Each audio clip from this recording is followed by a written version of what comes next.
This is an overview of the SITA Infinity household quotation system. Today we're going to specifically look at a standard risk. When you open the quotation, it will come up with a list of risks that we deem to be non-standard. If it's not a non-standard property, you can scroll down to the bottom of the opening page and click None of the Above, which will then take you through to the standard quotation system. It will then take you through to a page where it will ask for the personal details of the customer and the property details. So it'll ask things like second name, the cover start date, date of birth, and the proposer's employment status.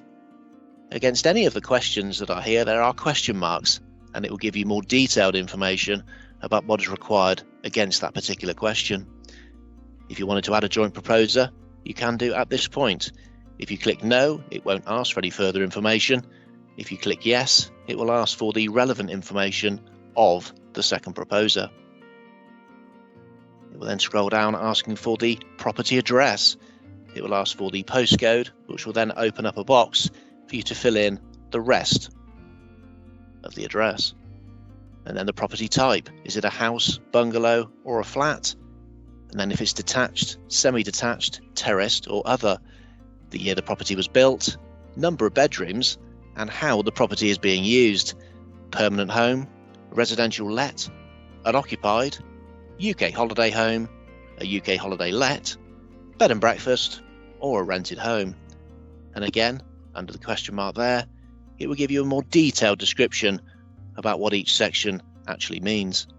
And then it will ask how many occupants are at the property and whether they're all related. Also, it will need to know whether the property will be occupied from the start and whether there's any renovations being undertaken within the next 12 months. It will then ask what type of cover you're looking for, buildings and contents, buildings only, or contents only. And then the rebuild value of the property will then be required.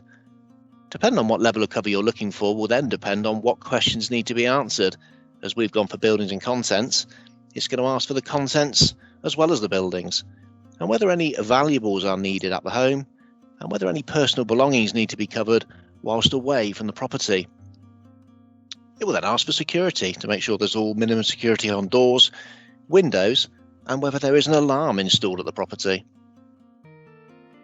Once you've gone through those sections, it will then ask about any previous claim information and claim details, and whether there's been any losses within the last 5 years.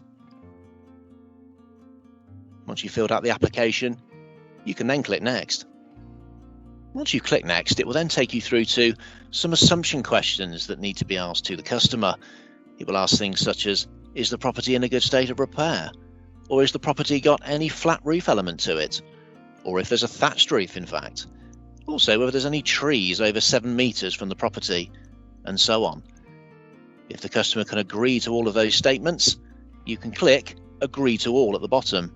If they disagree to any of the statements, like this one for example, regarding bankruptcies, CCJs and IVAs, you would click Disagree, and it will then populate some more questions that you'll need to ask to the customer, and that's in relation to any of these assumptions. If we're happy, we can click Next and go through to the quotations. When you get through to your quotations, the page looks like this, bringing up several of insurable options there for the customer. Now, one thing that's very important at this stage is whether you ask the customer if they require buildings accidental damage cover and also contents accidental damage cover. These are not built in onto the quotes as standard, and you will find those options up here. If the customer requires this, we will need to change the answers from no to yes. Buildings accidental damage cover protects the customer in the event of a sudden, unexpected or visible damage to the property which has not been caused on purpose. A good example of this will be whilst in the loft of the property, the customer accidentally puts their foot through the ceiling. Similarly, with the contents accidental damage cover, this also covers the customer for any sudden or unexpected or visible damage to the property which is again has not been caused on purpose. A good example of this would be spilling red wine onto a nice cream carpet. If the customer requires these covers, you'd need to go from no to yes, and you'll then need to update the quote.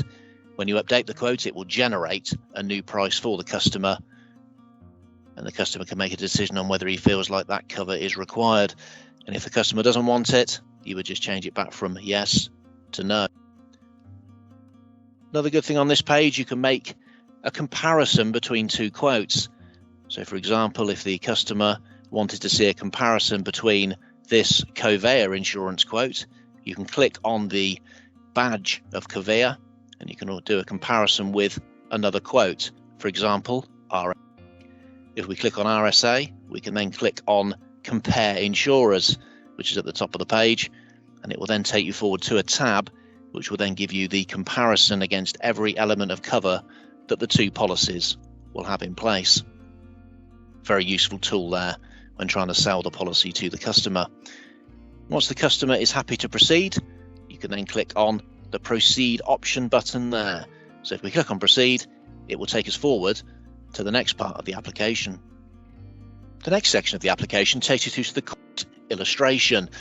This will give you access to things such as, of course, the quote illustration, the demands and needs, the policy wordings, any IPID documentation, and also the terms of business agreement. Also give you some more information about Covéa insurance, the levels of cover they will go up to, and it will also take you down to any applicable policy endorsements or exclusions that the customer needs to be made aware of.